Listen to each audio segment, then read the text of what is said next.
आमदार गायकवाड असंही म्हणतात किंवा सायकलवर फिरणारे कार्यकर्ते माझे आता आज फॉर्च्यूनमध्ये फिरतायत. सायकलवर फिरणाऱ्या माणसांनी असे कोणचे कष्ट आणि कोणता उद्योग टाकला की जे फॉर्च्युनर मध्ये आले, हे समाजाला समजलं पाहिजे, जेणेकरून बेरोजगारीचा प्रश्न कुठेतरी मिटेल. मात्र फॉर्च्युनर मध्ये फिरणाऱ्यांची बात आपल्या ठिकाणी, जी आलेली जी डिफेंडर आहे ती कुठून आली, हा प्रश्नाचं उत्तर हे अत्यंत महत्वाचं ठरेल.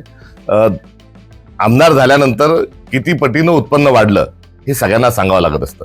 त्यामुळे 2019ला किती संपत्ती होती आणि 2014 येता येता परिवाराची आपली किती संपत्ती झाली हे जर आपण जाहीर केलं तर या सर्वातून दूध का दूध पाणी का पाणी होऊन जाईल. आणि यासोबतच कुठेतरी बुलढाण्यामध्ये निराधार लोकांना घरं बांधून देण्याकरता एका कौटुंबिक मोठ्या समारंभात जाहीररित्या काही 20 एकर का 18 एकर शेतीची दान केली होती, ती कुठे आहे, त्याच्यावर घरं पूर्ण झाले का, हाही प्रश्न या निमित्ताने उपस्थित होतो. त्यामुळे बात निकलेंगी तो बहुत दूर तलक जाएगी. कुठेतरी एकीकडे खरातांची विकृती बाहेर येत असताना भ्रष्टाचाराच्या विविध विकृत्या ह्याही आपल्या सगळ्यांच्या समोर येत आहेत. हे महाराष्ट्राचं डबल दुःख आहे.